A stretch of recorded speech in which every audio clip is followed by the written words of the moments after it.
రక్తము స్టార్ట్ అయింది. యేసుక్రీస్తు వారు కొన్ని విషయాల్లో చూస్తుంటే తన రక్తం గొర్రెపిల్ల వదకు తేబడిన రక్తం ద్వారా మనకు జీవజలం నుంచి ఊటలుగా వచ్చిన వాటిగా ఉన్నాయి. ఆత్మీయ జీవితంలో ఎన్నోసార్లు నీరు లేని గోతి వలె సమస్యల్లో ఎండిపోయిన పరిస్థితుల్లో దేవుడు జీవజలపు ఊటనిచ్చేవాడని దేవుడు మన మధ్యకి తీసుకుని వస్తున్నాడు. అదేవిధంగా ఆ ఎండిపోయిన పరిస్థితుల్లో మన జీవితం ఉన్నప్పుడు అప్పుడు కొన్ని మాటలు అంటాడు. 12వ వచనం, జకరియా గ్రంథం 9వ అధ్యాయం 12వ వచనం, బంధకములో పడి ఉండి నిరీక్షణ లేని వారులారా మీ మీ కోటను మరలా ప్రవేశించుడి, రెండంతలుగా మీకు మేలు చేస్తుందని నేడు నీకు తెలియజేస్తున్నాను.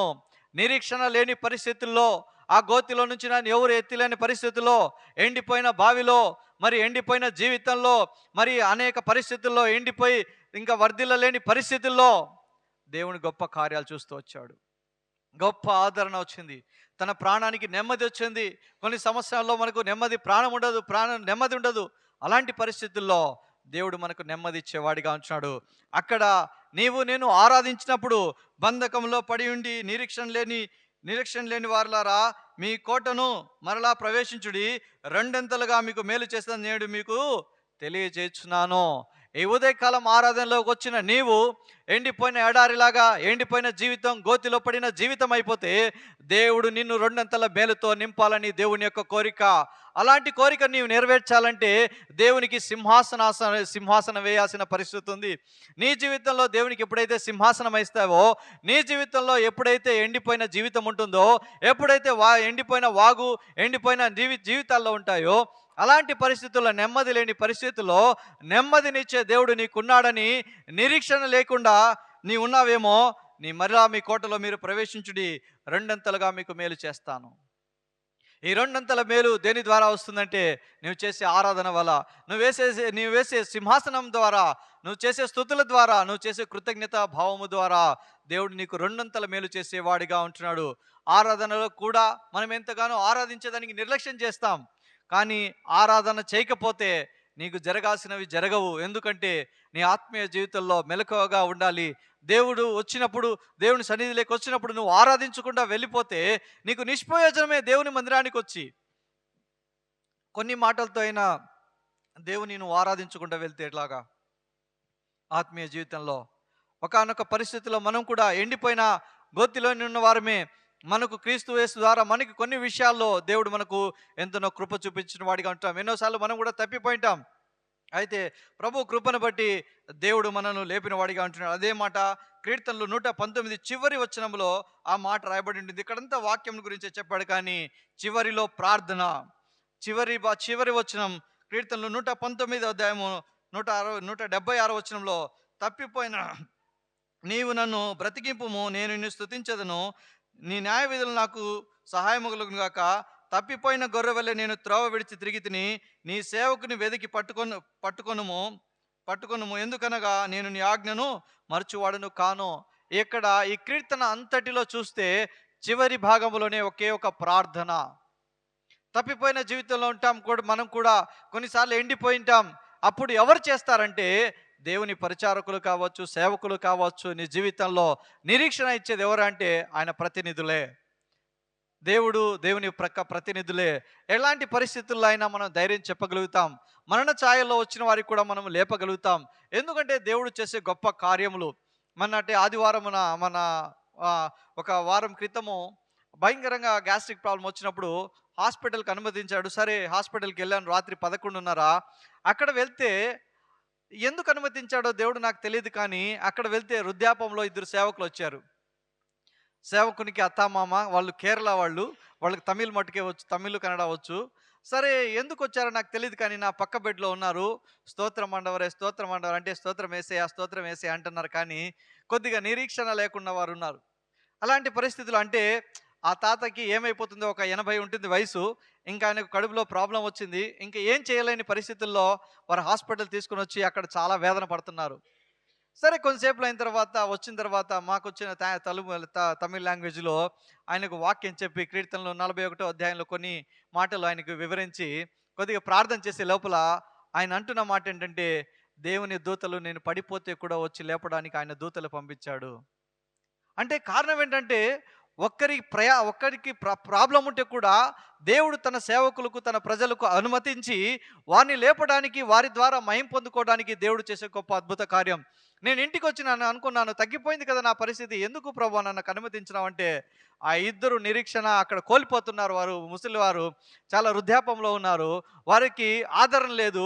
వచ్చిన పిల్లోడు తెలుగు పిల్లోడు, వాళ్ళతో పాటు సహాయానికి వచ్చిన పిల్లోడు తెలుగు లాంగ్వేజ్ ప్రాబ్లం. అలాంటి పరిస్థితుల్లో వారికి కొద్దిగా ఆదరణ చెప్పి ప్రార్థన చేసే లోపల వాళ్ళకి ధైర్యం పుంజుకొచ్చింది. ఆటోమేటిక్గా తిరిగి బాగా అయిపోయి ఇంటికి వెళ్ళిపోయాడు అంకులు. మరి అలాంటి పరిస్థితుల్లో ఆ మిక్కుటమైన ఆయాసము, నెమ్మది లేని పరిస్థితి, భార్యాభర్తలకు వృద్ధాపంలో ఉన్నారు. ఒకరికొకరు తోడు, ఒకరికొకరు సహాయం చేసుకునే వాళ్ళుగా ఉంటున్నారు. ఎవరు తోడు లేదే మాకు, వచ్చిన అబ్బాయికి తెలుగు అబ్బాయి, పిల్లోడికి తమిళ రాదు, ఎలాంటి ప్రభువా అనేసి ఆమె బెడ్ పైన ఆయన కూర్చోబెట్టి మాస్క్ కట్టుకొని స్తోత్రం స్తోత్రం స్తోత్రం అని దేవునికి స్తోత్రాలు చేస్తాడు. అలాంటి పరిస్థితుల్లో దేవుడు తన దూతను పంపి, తన వాక్కును పంపి వారిని బాగు చేసేవాడిగా ఉంటాడు. మనం కూడా అనేక పరిస్థితుల్లో మనం చితికిపోయినప్పుడు దేవుడు తన వాక్కును పంపేవాడిగా ఉంటాడు. ఎండిపోయిన జీవితంలో, ఎడారి జీవితంలో, ఎలాంటి పరిస్థితుల్లో కూడా ఉన్నప్పుడు ఇజ్రాయేలు ప్రజలకు కూడా దేవుడు కూడా అదే మాట చేస్తున్నాడు అనమాట. రండి, కీర్తనలు 107:20 వచనంలో ఆ మాట రాయబడింది. కీర్తనలు 107:20 వచనంలో ఆ మాట రాయబడింది. పేజ్ నెంబర్ పాత నిబంధనలో 510, పేజ్ నెంబర్ 510, కీర్తనలు 107:20 వచనంలో, ఆయన తన వాక్కును పంపి వారిని బాగు చేసెను, ఆయన వారు పడిన గుంటలో నుండి వారిని విడిపించెను. మరి ఎవరిని ఎలా బాగు చేస్తాడంటే, దేవుడు తన ప్రజలను పంపిస్తాడు. పంపించి ఆయన తన వాక్కును పంపించి వారిని బాగు చేస్తాడు. నేటి దినాల్లో మనల్ని కూడా ఎన్నోసార్లు మనము ఈ వారం అంతా ఎన్నో ఆపదల్లో ఉంటాం, ఎన్నో నష్టాల్లో ఉంటాం, ఎంతో మరణకరమైన పరిస్థితులకు వెళ్ళింటాం, ఎంతో దయనీయమైన పరిస్థితుల్లో ఉంటాం. అయితే ఆయన తన వాక్కును పంపి ఎవరి ద్వారానో ఒకరి ద్వారా ప్రార్థన చేసి నేటికి మనం సజీవులుగా ఉన్నాం. అదే ఆ మిక్కుటమైన పరిస్థితుల్లో నుంచి దేవుడు మనల్ని కాపాడేవాడిగా ఉన్నాడు. రెండంతలుగా మనకు మేలు చేసేవాడు ఉన్నాడు. బంధకములో నిరీక్షణ లేనివారుగా ఉంటే అయితే మనకు మీ కోటగల పట్టణంలోకి మీరు ప్రవేశించుడి, మీకు రెండంతలుగా నేను మేలు చేస్తాను. ఒక ఆరాధనలో నీకు కోల్పోయిన దానికంటే రెండంతలుగా దేవుడు నిన్ను ఆశీర్వదించేవాడిగా ఉంటున్నాడు. అందుకని ఆయన ఇజ్రాయేలు స్తోత్రముల పైన ఆసీనుడిగా ఉన్నాడు. నీవు ఆయన ఆసీనుడు చేసుకుంటే ఈ ఉదయకాల సమయమున దేవుడు నీకు కూడా రెండంతలుగా మేలు చేయాలని కోరుకుంటున్నాడు. నువ్వు ఒకంత మేలే కోరుకుంటున్నావు, అయితే దేవుడు నీకు 2 రెట్లు చేయాలనుకున్నాడు. అయితే సమయాన్ని బట్టి, దేవుడు నువ్వు చేసే విధానాన్ని బట్టి, నువ్వు దేవుని ప్రాధాయపడేదాన్ని బట్టి దేవుడు నీ పక్షాన రెండంతల మేలు చేయాలని కోరుకుంటున్నాడు. ఆ పరిస్థితుల్లో మనం కూడా జకరియా పరిస్థితిలో, ఆ నీరు లేని జీవితంలో మనం కూడా అలాంటి గోతిలో పడిపోయినామేమో. ఈ ఉదయకాలము నీ ప్రాణానికి నెమ్మది, నీ ప్రాణానికి క్షేమము, నీ ప్రాణం తిరిగి లేపబడుతుంది. మరి నీ జీవితంలో మరి తిరిగి కోటగల పట్టణంలోకి నీవు ప్రవేశిస్తావు. రెండంతలుగా మేలు పొందుకోవాలని ప్రభు కోరుతున్నాడు. మరి ఇట్టి వాటిని కోరుకున్నది నీవు పొందుకోవడానికి అర్హత కావాలంటే నీవు దేవుని ఆత్మతోనూ సత్యముతోనూ ఆరాధించాలి. ఎప్పుడైతే నువ్వు ఆత్మతో సత్యముతో దేవుని ఆరాధిస్తావో దేవుడు నీ పక్షాన రెండంతలు మేలు చేసేవాడిగా ఉంటున్నాడు. కాబట్టి ప్రియ సహోదరి సహోదరులారా, మన జీవితంలో దేవుణ్ణి ఆరాధించకుండా ఎంతకాలం అయిపోయింది? ఎంతకాలం ఎండిపోయినావు ఇంకా నీ జీవితంలో? ఎంతకాలం దేవునికి ఒక సింహాసనం వేసి నీ యొక్క పరిస్థితులు చెప్పావు? ఎంతకాలం దేవునికి కృతజ్ఞతాస్తుతులు చెల్లించి ఎంతకాలం అయిపోయింది? ఇంకా నీవు అలాంటి పరిస్థితుల్లోనే ఉంటే నీకు రెండంతల మేలు కోల్పోతావేమో. కాబట్టి ఈ ఉదయకాలంలో రెండంతల మేలు పొందుకోవడానికి ప్రభు సన్నిధిలోకి వచ్చి, ప్రభువా నా జీవితంలో మిక్కుటమైన ఆయాసం నాకు కలిగినప్పుడు నాకు నెమ్మదినిచ్చావు ప్రభువా, గోతిలో నుంచి నన్ను పైకెత్తినావు ప్రభువా, నీకు స్తోత్రమయ్యా అని 2 మాటలతో, వచ్చి రాని మాటలతో కూడా దేవుని స్తుతించడంలో దేవుడు ఎంతో సంతోషపడేవాడిగా ఉన్నాడు. ఎందుకంటే మనం చిన్నపిల్లలు ఏదో వాళ్ళ చిన్న బుద్ధి మాటలు వస్తేనే మనం, నా కొడుకు ఇట్లా మాట్లాడాడు, నా కూతురు ఇలా మాట్లాడింది, అవ్వమ్మని ఇట్లా అనింది, నానమ్మని ఇట్లా అన్నారు, ఎంత సంతోషపడతాం. అదేవిధంగా యేసుక్రీస్తు ప్రభు గారు కూడా, కానీ ఒకవేళ నీవు ఇంకా పాలు తాగే వయసులో ఉంటే కూడా నీకు వచ్చిన ఆరాధన 2 ముక్కలైనా నువ్వు ఆరాధిస్తే దేవుడు సంతోషపడేవాడిగా ఉంటున్నాడు. అందుకని నీ ప్రేమ చేత నా ప్రాణము నాశన గోతిలో నుండి విడిపించితివి, నీ వీపు తట్టున నా పాపములన్నీ పారవేసితివి. మరి ఆ కింద చూస్తే, పాతాళము నీకు స్తుతి కలుగున, మృతి నీకు కృతజ్ఞతాస్తుతులు చెల్లించున, సమాధిలో దిగువారు నీ సత్యమును ఆశ్రయించుదురా, సజీవులే కదా నిన్ను స్తుతిస్తారు. నేను సజీవుడనే నిన్ను స్తుతిస్తున్నానంటే కారణం ఏంటంటే తన ప్రాణానికి నెమ్మది. ఆ నాశనకరమైన గోతిలో, నీరు లేని గోతిలో నుంచి దేవుడు లేపిన వాడిగా ఉంటున్నాడు. రెండంతలుగా మేలు చేసిన వాడు ఉంటున్నాడు. బంధకాల నుంచి విడిపించిన వాడిగా ఉంటున్నాడు. అతనుకు తన పరిస్థితులు ఎలా ఉన్నాయో మనకు తెలియదు కానీ, అయితే నిరీక్షణ లేని వారు ఎవరు ఇతరుల వల్లే మనం అనకుండా దేవుణ్ణి ఆరాధించి మనం రెండంతల మేలు పొందుకుందాం. రెండోదిగా రండి చూద్దాం. హోషేయ గ్రంథం 13వ అధ్యాయము. హోషేయ గ్రంథము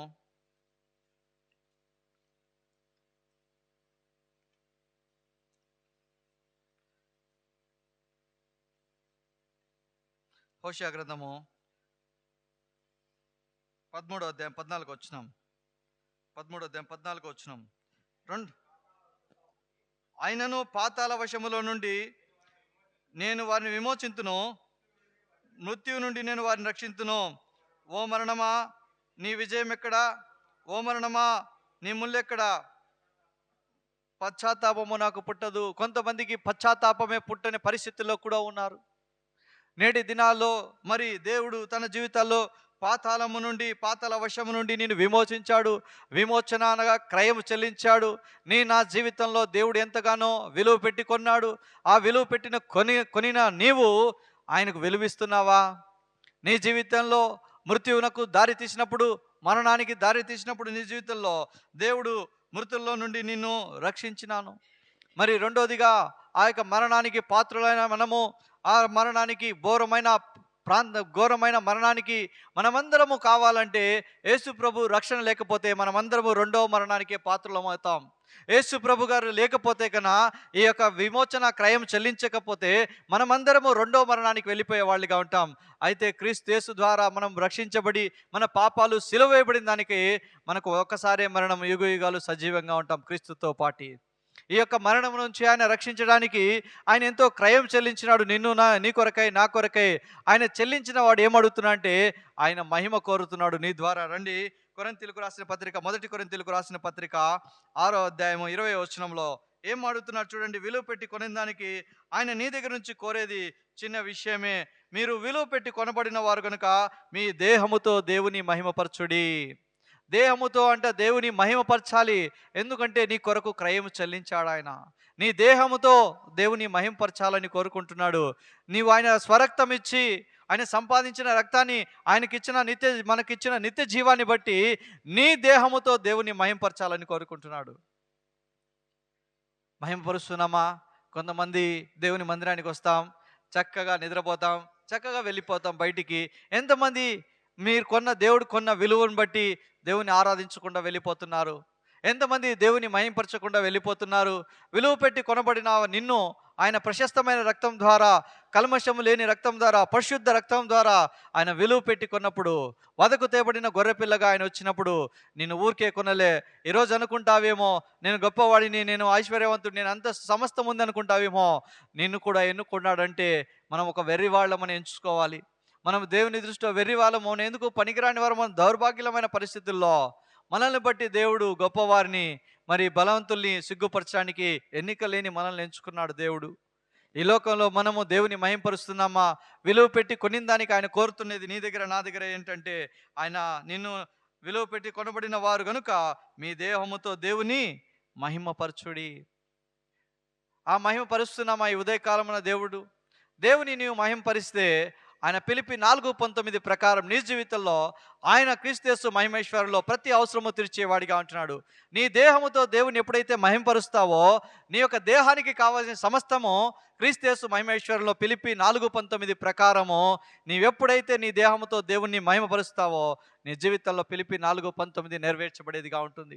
మనం అనుకుంటాం, ప్రభా క్రీస్తు యేసు మహిమేశ్వరులో ప్రతి అవసరము తీర్చు ప్రభు అంటే, నీ దేహము దేవుని మహిమపరిస్తే నీ జీవితంలో ఆయన మహిమైశ్వర్యంలోని ప్రతి అవసరం తీర్చబడుతుంది.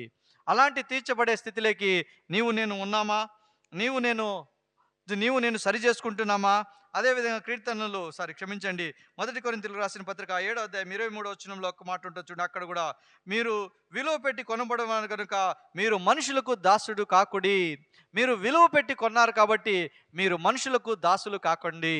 ఎందుకంటే నేను మిమ్మల్ని దాసులని పిలవక స్నేహితులని నేను పిలిచాను మిమ్మల్ని. ఎంత గొప్ప ధన్యత! దేవుడు మన జీవితంలో ఎంత గొప్ప ధన్యత ఇచ్చాడు. మరణం నుంచి రక్షించాడు. మృత్యువు నుంచి మనం రక్షించిన వాడిగా ఉంటున్నాడు. ఆయన మన జీవితాల్లో మరణానికి ఆహుతైపోయిన మనల్ని, మృత్యువుకు ఆహుతైపోయిన మనల్ని ఆయన రక్షించిన వాడిగా ఉంటున్నాడు. తన క్రయం చెల్లించిన వాడిగా ఉంటున్నాడు. క్రయం చెల్లించిన ఆయన కోరుతుండేదంటే, విలువైన నీ దేహముతో నన్ను మహిమపరచు. నీవు ఎప్పుడైతే మహిమపరుస్తావో దేవుణ్ణి, ఆ మహిమేశ్వరులో ప్రతి అవసరము మనకు తీర్చబడుతుంది. రెండో ఆశీర్వాదం మన జీవితంలో, మొదటి ఆశీర్వాదము రెండొంతులుగా ఆయన ఆశీర్వదిస్తూ వచ్చాడు నీవు ఆరాధిస్తే. రెండోదిగా క్రీస్తు మహిమేశ్వరులో ప్రతి అవసరము తీర్చేవాడిగా ఉన్నాడు ఆయన నీ దేహముతో దేవుని మహింపరిస్తే. మూడోదిగా చూద్దాం రండి. మూడోదిగా కీర్తనలు 16వ అధ్యాయము. కీర్తనలు 16వ అధ్యాయం 5వ వచనం. కీర్తనలు 16వ అధ్యాయం 5వ వచనం, పేజ్ నెంబర్ 458. Page number 458. యెహోవా నా స్వాస్థ్య భాగము, నా పానీయ భాగము, నీవే నా భాగమును కాపాడుచున్నావు. మనోహరమైన స్థలములో నాకు పాలు ప్రాప్తించినావు. ఎంత గొప్ప ధన్యత, ఎంత గొప్ప దేవుని కార్యాలు ఉన్నాయి మన పక్షాన. నీవు దేవుని ఆరాధిస్తే, దేవుని గణపరిస్తే, దేవుని హెచ్చిస్తే, దేవుని కొరకు జీవిస్తే, నీ జీవితంలో మనోహరమైన స్థలములు నీకు పాలు అందించేవాడిగా ఉంటున్నాడు. నీ స్వాస్థ్య భాగాన్ని కాపాడేవాడిగా ఉంటున్నాడు. నీ జీవితంలో దేవుడు గొప్ప కార్యము చేసేవాడిగా ఉంటున్నాడు. నీవే నా భాగమును కాపాడుచున్నావు. మనోహరమైన స్థలంలో నాకు పాలు ప్రాప్తించినావు. శ్రేష్టమైన స్వాస్థ్యము నాకు కలిగెను. నీ జీవితంలో దేవుణ్ణి ఆరాధించే వారి పక్షాన, దేవుణ్ణి ఆరాధించేవారు ప్రత్యేకించబడి ఉంటారు కాబట్టి వారికి ఎక్కడ ఉంటుందంటే వారి పాలు స్వాస్థ్య భాగములో, మరి మనోహరమైన స్థలములో పాలు ప్రాప్తించను. శ్రేష్టమైన స్వాస్థ్యము నాకు కలిగెను. ఇంత గొప్ప ధన్యత ఒక్క ఆరాధనలోనే ఉంది మనకు. కాలం వరకు మనం ఆరాధన నిర్లక్ష్య పెడతాం, కానీ దేవుడు అద్భుత కార్యములు చేసేవాడిగా ఉంటున్నాడు. అదే 16వ అధ్యాయం 9వ వచనంలో చూడండి. 9వ వచనంలో ఒక మాట, చక్కటి మాట రాయబడింది. అందువలన నా హృదయం సంతోషించున్నది, నా ఆత్మ హర్షించుచున్నది. మనోహర స్థలంలో ఆయన మనకు పాలు ప్రాప్తించాడు. ఇప్పుడు ఆయన ఆత్మ ఎలా ఉందంటే, ఆయన ఆత్మ అందువలన నా హృదయం సంతోషించున్నది, నా ఆత్మ హర్షించుచున్నది. ఈ ఆత్మ హర్షించుచున్నది అంటే కింద మీరు ఫుట్ నోట్లో చూడండి, మహిమపరుస్తుంది దేవుణ్ణి. ఫుట్ నోట్లో 1 అని ఉంటుంది, అక్కడ చూడండి. అక్కడ ఆత్మ ఏం చేస్తుందంటే హర్షించు చూస్తూ దేవుని మహిమపరిచేదిగా ఉంటుంది. ఎందుకంటే మనోహరమైన స్థలములో నీకు పాలు ప్రాప్తించాడు. ఆయన స్వాస్థ్య భాగాన్ని, నీ స్వాస్థ్య భాగాన్ని ఆయన కాపాడుగా వాడుగా ఉంటున్నాడు. ఆయన నీ పానీయ భాగముగా ఉన్నాడు. శ్రేష్టమైన స్వాస్థ్యము నీకు కలిగింది కాబట్టి ఆయన ఏం చేస్తున్నాడంటే ఆత్మతో దేవుని మహింపరుస్తూ వచ్చాడు. మొదటిగా మనం చూసినప్పుడు, రెండోదిగా చూసినప్పుడు మనము దేహముతో దేవుని మహింపరచమన్నాడు. రెండోది ఆత్మతో దేవుని మహిమపరచమన్నాడు. ఈ ఆత్మ ద్వారా నీవు మహింపరిస్తే, అక్కడ దాని కింద మాటను చూడండి, నా శరీరం కూడా సురక్షితముగా నివసించుచున్నది. ఎందుకు? నీవు నీ దేహముతో ఎప్పుడైతే దేవుణ్ణి మహిమపరుస్తావో, నీ శరీరములో ఉన్న ప్రతి రుగ్రత, ప్రతి కల్మషం, ప్రతి వ్యాధి, ప్రతి కన్నీరు, దుఃఖము, కన్నీటి నుంచి ఆయన బయటపరిచి నా శరీరము కూడా సురక్షితముగా నివసించుచున్నది. కారణం ఏంటి? ఆత్మీయ జీవితంలో మనం దేవుని మహిమపరిస్తే దేవుడు మనకి ఎన్ని ఆశీర్వాదాలు ఇచ్చాడో మన జీవితంలో. ఇలాంటి ఆశీర్వాదాలు మనం పోగొట్టుకుంటున్నాం, ఇలాంటి గొప్ప కార్యాలు మనం పోగొట్టుకుంటున్నాం. అందుకని కింద వచనం అంటే 10వ వచనంలో, ఎందుకనగా నీవు నా ఆత్మను పాతాళములో విడిచిపెట్టవు, నీ పరిశుద్ధుని కుళ్ళు పట్టనీయవు. పరిశుద్ధుడు అంటే ఏంటి? అక్కడ చూడండి, కింద ఫుట్ నోట్లో ఉంటుంది, గోతిలో నుంచి గోతిని చూడనీయవు. గోతిని చూడనీయలేని పరిస్థితి నా జీవితంలో. పరిశుద్ధునికి ఏముందంటే గోతిని చూసే పరిస్థితి లేదు, ఎండిపోయిన పరిస్థితి చూసే పరిస్థితి లేదు, బంధకాలు చూసే పరిస్థితి లేదు. ఎటువంటి పరిస్థితులు కూడా అక్కడ ఆయన లేవని అక్కడ రుజువులు ఉన్నాయి. నీ పరిశుద్ధుని కుళ్ళు పట్టనీయవు, నీ జీవ మార్గములు నీవు నాకు తెలియజేసినావు. ఎందుకంటే మనోహరమైన స్థలంలో నీకు ప్రాప్తి ఉంది కాబట్టి జీవ మార్గము నీకు తెలియజేసిన వాడిగా ఉంటున్నాడు. ఇటువంటి మార్గాలను తెలుసుకొని కూడా నీవు ఇంకా నీ ఆత్మతో, నీ దేహముతో దేవుని మహిమపరచకుండా పోతే నీ జీవితంలో రెండంతల మేలు ఎక్కడ పొందుకుంటావు? క్రీస్తు మహిమేశ్వరులో ప్రతి అవసరం ఎక్కడ పొందుకుంటావు? మనోహరమైన స్థలములో నీకు ఎక్కడ పాలు ఉంటుంది? నీ జీవితంలో దేవుని మహిమపరచకపోతే నీ శరీరానికి ఎక్కడ స్వస్థత ఉంటుంది? నీ శరీరానికి ఎక్కడ విడుదల ఉంటుంది? నీ జీవితంలో ఎక్కడ నీ శరీరం క్షేమంగా ఉంటుంది? నువ్వు పరిశుద్ధుడిగా ఉండి ఎందుకు కుళ్ళు పట్టకుండా ఉన్నావు? కారణం ఏమంటే, జీవ మార్గం నీవు నాకు తెలియజేస్తేవి, నీ సన్నిధిలో సంపూర్ణ సంతోషం కలదు, నీ కుడి చేతిలో నిత్య సుఖములున్నాయి. మరి మన జీవితంలో మనం సంతోషం కొరకు ఎక్కడెక్కడ ఎతుకుతాం, కానీ సంతోషం ఎక్కడా లేదు. దేవుని సన్నిధిలో సంపూర్ణమైన సంతోషం ఉంది. ఎల్లప్పుడూ ఆనందించుడి, మరలా చెప్పుచున్నాను ప్రభువునందు ఆనందించుడి. ఎందుకు చెప్తున్నాడు ప్రభు అంటే, మనం సంతోషం ఎక్కడ పడతామంటే, క్రైస్తవుడు దేవుని వాక్యాన్ని ద్వారా ఆదరించబడితేనే తప్ప, దేవుని వాక్యమే మనకు నిరీక్షణగా ఉంటుంది. కానీ మన ఆత్మీయ జీవితంలో మనం ముందుకు పోలేం, సాగలేం. ఇలాంటి పరిస్థితుల్లో మనల్ని దేవుడు కాపాడుతూ వచ్చాడు. కాబట్టి దేవుని ఆరాధించడానికి బద్ధులమై ఉంటున్నాం. 4వదిగా చూద్దాం రండి. యెహెజ్కేలు గ్రంథము 36వ అధ్యాయము. యెహెజ్కేలు గ్రంథం 36వ అధ్యాయము 29వ వచనం. 36:29. 36:29. మీ సకలమైన అపవిత్రతను పోగొట్టి నేను మిమ్మల్ని రక్షింతును, మీకు కరువు రాని యొక్క ధాన్యమును ఆజ్ఞ ఇచ్చి అభివృద్ధి పొందుతును. Page number 718. Page number 718. యెహెజ్కేలు గ్రంథం 36:29వ వచనములో దేవుడు చేసే గొప్ప కార్యం ఏంటంటే, నీవు నేను ఆరాధిస్తే ఆయన ఏం చేస్తున్నాడంటే, గొప్ప కార్యం, సకల అపవిత్రతను పోగొట్టి మిమ్మల్ని రక్షిస్తును. అపవిత్రత, ఈ అపవిత్రత ఎప్పుడు ఉంటుందంటే, పవిత్రత లేనప్పుడు అపవిత్రత అనేది వస్తుంది. అపవిత్రత ఎప్పుడైతే వస్తుందో పాపము మనలోకి దాసత్వం అయిపోతుంది. అందుకనే దేవుడు, మీరు మనుషులకు దాసులు కాకుండా, పాపానికి దాసులు కాకుండా, శాపానికి దాసులు కాకుండా మీరు విలువ పెట్టి కొనబడిన వారు కాబట్టి దేవుని మహిమపరచండి అని చెప్పిన మాటలో చూస్తే, ఇక్కడ మన జీవితంలో మీ సకల అపవిత్రతను పోగొట్టి నేను మిమ్మల్ని రక్షింతును.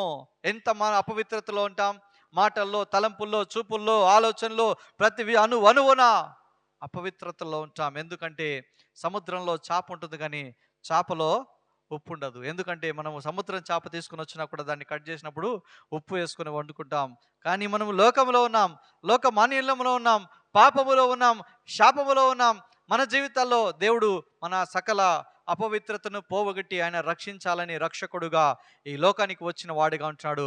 ఇంత గొప్ప రక్షకుడు మనల్ని రక్షించిన తర్వాత ఆయన చేసే గొప్ప అద్భుత కార్యం ఏంటంటే, మీకు కరువు రానిక ధాన్యమునకు ఆజ్ఞ ఇచ్చి అభివృద్ధి పరుతును. ఇంత గొప్ప ధన్యత, ఎన్ని ఆశీర్వాదాలు దేవునిలో మనకున్నాయి. ఒక్క ఆరాధనలో ఇన్ని ఆశీర్వాదాలు దాగి ఉన్నప్పుడు మనం ఆరాధించలేకపోతున్నామే. ఎంత దౌర్భాగ్యమైన స్థితి. ఇవన్నీ మనకు అవసరమే, ఇవన్నీ కూడా మనకు కరువులో ఉన్నాం. అయితే పరిస్థితుల్లో మన తృప్తి పొందలేని పరిస్థితుల్లో ఉంటున్నాం. కానీ దేవుడు ఏం చెప్తున్నాడంటే, మీ అపవిత్రతను పోగొట్టి నేను మిమ్మల్ని రక్షించిన తర్వాత ఆయన గొప్ప కార్యం, మిమ్మల్ని రక్షించును, మీకు కరువు రాని యొక్క ధాన్యమునకు ఆజ్ఞ ఇచ్చి మిమ్మల్ని అభివృద్ధి పొందుతుంది. ఎందుకు అభివృద్ధి లేదు అంటే, కారణం ఏంటంటే దేవుణ్ణి ఆరాధించట్లేదు. అపవిత్రత మనలో ఉన్నప్పుడు మనలో అభివృద్ధి రాదు. ఆత్మీయంగా కావచ్చు, శారీరకంగా కావచ్చు, కుటుంబంగా కావచ్చు, వ్యక్తిగతంగా కావచ్చు, పిల్లల జీవితంలో కావచ్చు, భవిష్యత్తులో కావచ్చు. అపవిత్రత ఎప్పుడైతే మన అపవిత్రత వస్తుందో, మనలో పవిత్రత పోయినప్పుడు మనం ఎలా ఎదుగుతాం? మనలో అజ్ఞానం వస్తుంది. ఎందుకంటే పవిత్రత పోతే పరిశుద్ధుడైన దేవుడు మనలో ఉన్నాడు. యెహోవా యందు భయభక్తులు కలిగి ఉంటే జ్ఞానానికి మూలం. ఎప్పుడైతే భయభక్తులు పోతాయో మనకి ఏమవుతుందంటే అజ్ఞానం వస్తుంది, అపవిత్రత వస్తుంది. అపవిత్రత వచ్చిన తర్వాత నువ్వు అనేక సమస్యల్లో పడిపోతావు. సమస్యల్లో పడిపోయిన తర్వాత మళ్ళీ దేవుని మందిరానికి వచ్చి, నాకు ఈ సమస్య ఉంది ప్రభా, ఆ సమస్య ఉంది ప్రభా, ఆ కష్టం ఉంది ప్రభా, ఈ కష్టం ఉంది ప్రభా, నేను ఇలా అయిపోయినాను ప్రభా, అలా అయిపోయినాను ప్రభా, నా జీవితం ఇలా అయిపోయింది ప్రభా అని మళ్ళీ వచ్చి ప్రార్థన చేస్తావు. ఎందుకు ఆ పరిస్థితి ఇస్తావు? ఎందుకు దేవునికి ఆ చోటు ఇవ్వకు? ఎందుకు దేవుని కొరకు బ్రతకలేవు? ఎందుకు భయభక్తులు కలిగి జీవించలేవు? ఎందుకు పరిశుద్ధతగా జీవించలేవు? ఎందుకు అపవిత్రత తెచ్చుకుంటావు? ఎందుకు కరువు తెచ్చుకుంటావు? అయినా మరి తిరిగి నేను కడిగి పవిత్రపరుస్తాను. దేవుడు చేసే గొప్ప మేలులు మనం తలపోసుకోవాలి. కొన్ని విషయాల్లో మిమ్మల్ని పవిత్రపరిచి మిమ్మల్ని రక్షించి మీకు ఆజ్ఞ ఇస్తా, మిమ్మల్ని అభివృద్ధి పరుస్తా. అపవిత్రతతో ఉన్నావేమో అని ప్రభువుని అడుగు. ప్రభువా, నన్ను ఆశీర్వదించు ప్రభువా. కరువు అంటే అనేక పరిస్థితులు మనము అప్లై చేసుకోవాలి. కరువు అంటే మాకు 3 పూట్ల అన్నం ఉందిలే, ఉద్యోగం ఉందిలే, వ్యాపారాలు ఉన్నాయిలే, ఉద్యోగాలు పింఛన్లు వస్తాయి. ఇది కాదు కరువు అంటే. ఆత్మీయమైన క్షీణత కూడా. దేవుని సన్నిధిలో ప్రతి దినము దేవునికి ప్రతిరోజు దొంగతనం చేయడం కూడా 2:30 గంట నువ్వు ఎప్పుడైతే దేవునికి ఇవో అది కూడా క్షీణతే, అది కూడా కరువే. నీకు ఇచ్చిన సమయంలో దేవునికి ఇయ్యలేని పరిస్థితి, దరిద్రత కాదు, దరిద్రత అది కూడా నీ జీవితంలో.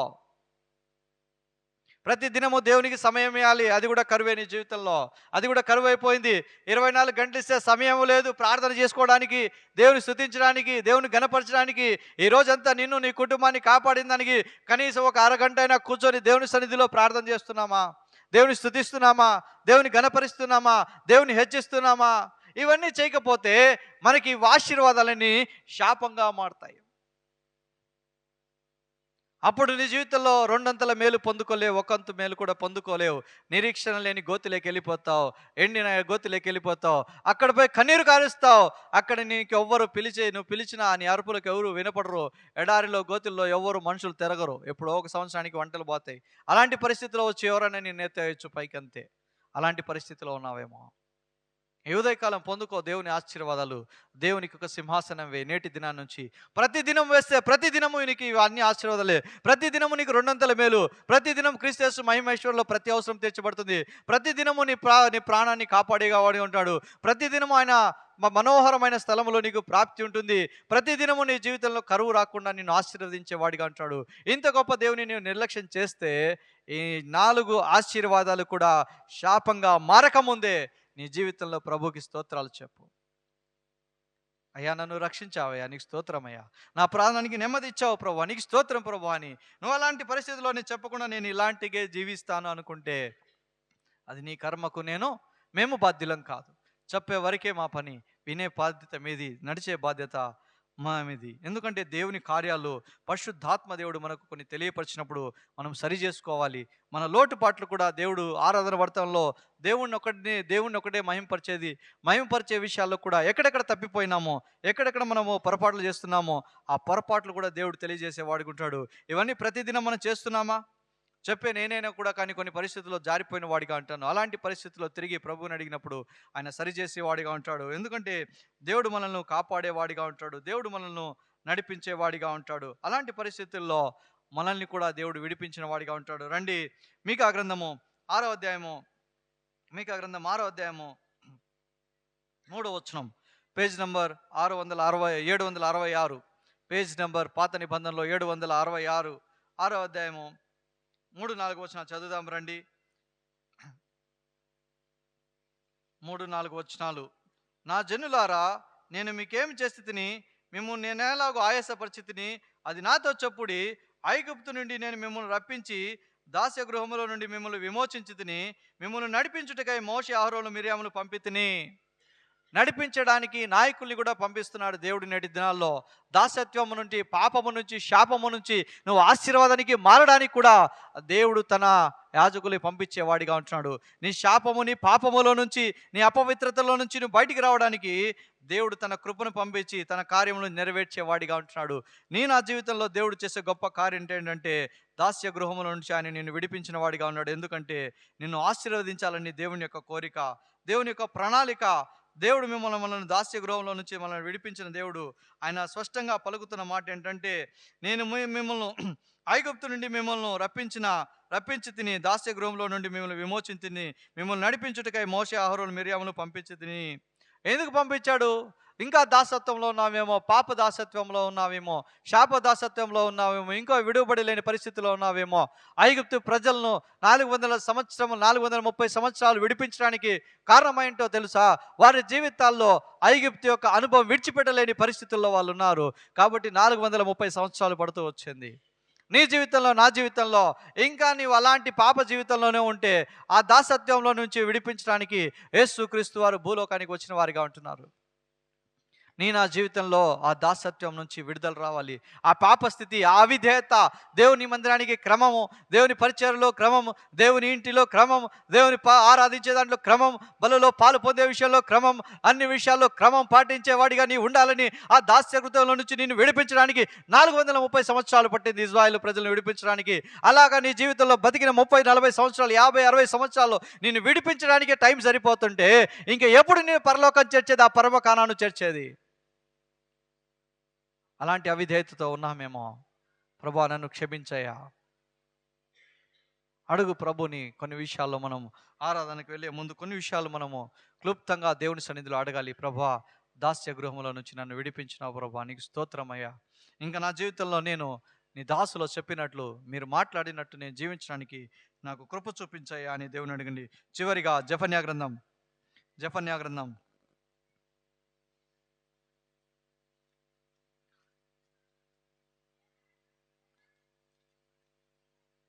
జెఫన్యా గ్రంథం చివరిగా 2 మాటలు చూసుకొని ముగించేద్దాం. జెఫన్యా మూడో అధ్యాయము, జెఫన్యా గ్రంథం 3వ అధ్యాయం 14 నుంచి కొన్ని మాటలు చదువుదాం.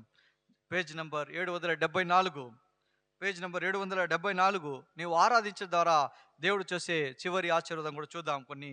సియోను నివాసులారా ఉత్సాహధ్వని చేయడి, ఇజ్రాయిల్లారా జయధ్వని చేయడి, యెరూషలేము నివాసులారా పూర్ణ హృదయముతో సంతోషించి గంతులు వేడి, తాను మీకు విధించిన శిక్షను యెహోవా కొట్టివేసి ఉన్నాడు.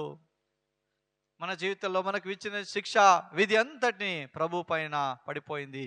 మన పాపము, శాపము, లోక మాలిన్యము మోసుకొని దేవుని గొర్రెపిల్ల అయిపోయాడు. లోక పాపం మోసుకొని పోచున్న దేవుని గొర్రెపిల్ల. ఆ గొర్రెపిల్ల మన శిక్షను కొట్టివేసిన వాడిగా ఉంటున్నాడు. మన జీవితంలో ఇంకైనా యెరూషలేము నివాసులారా ఉత్సాహధ్వని చేయండి. మన జీవితంలో ఆ ఉత్సాహధ్వని చేసినప్పుడు దేవుడికి చెప్తున్నాడు, ఆయన మీ శత్రువుల తర్వాత అక్కడ కింద 15వ వచనంలో ఉంటుంది చూడు, తాను మీకు విధించిన శిక్షను యెహోవా కొట్టివేసినాడు, మీ శత్రువులను ఆయన వెళ్ళగొట్టినాడు, ఇజ్రాయేల్ రాజుని యెహోవా మీ మధ్య ఉన్నాడు కనుక ఇక మీట మీకు అపాయము సంభవింపదు. మీరు ఎప్పుడైతే గంతులు వేసి దేవుని స్తుతిస్తారో, ఎప్పుడైతే దేవుని మహిమపరుస్తారో, దేవుని హెచ్చిస్తారో, ఎప్పుడు దేవుని కొనియాడతారో, ఆయన మీ శిక్షను కొట్టివేసి ఆయన మీ శత్రువుల మీద నుంచి ఆయన వెళ్ళగొట్టిన వాడిగా ఉంటున్నాడు. కాబట్టి మీ జీవితంలో, మన జీవితంలో ఇజ్రాయేలు రాజైన యెహోవా మీ మధ్య ఉన్నాడు కనుక మీకు అపాయము సంభవింపదు.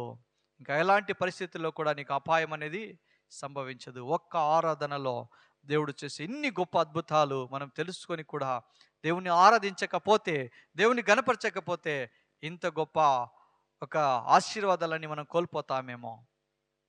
సియోను వాసులారా ఉత్సాహధ్వని చేయండి, ఆనందించండి, సంతోషించండి, గంతులు వేయండి. మీ యెహోవా మీ శిక్షను కొట్టివేసి ఉన్నాడు. ఇక మీ మధ్య శత్రువు ఉండడు. ఇంక నేను మీ మధ్య నివసిస్తాను, మీకు అపాయం రాకుండా నేను కాపాడుతాను. ఇంత గొప్ప ఆశీర్వాదాలండి ఆరాధనలో. అందుకని ఇజ్రాయేల్ ప్రజలు ఇంత గొప్పగా దేవునికి సింహాసనం వేసి ఆయన ఆరాధించిన వారిగా ఉన్నారు. కాబట్టి మన జీవితంలో ఇంతకాలం అలాంటి పరిస్థితులు లేకపోతే మన జీవితంలో అతి గొప్ప ఆశీర్వాదం పొందుకుందాం. రండి చివరిగా కీర్తనలు 22వ అధ్యాయం 3వ వచనం చదువుకొని మనం ఆరాధన వర్తమానంలోకి వెళ్దాం. కీర్తనలు 22, పేజ్ నెంబర్ 462, పేజ్ నెంబర్ 462. కీర్తనలు 22, 3వ వచనం. నీవు ఇజ్రాయేలు చేయి స్తోత్రముల మీద ఆసీనుడై ఉన్నావు. నేటి దినాల్లో మనం కూడా దేవుని అట్టి ఆత్మతో దేవుని ఆరాధించుదుముగాక.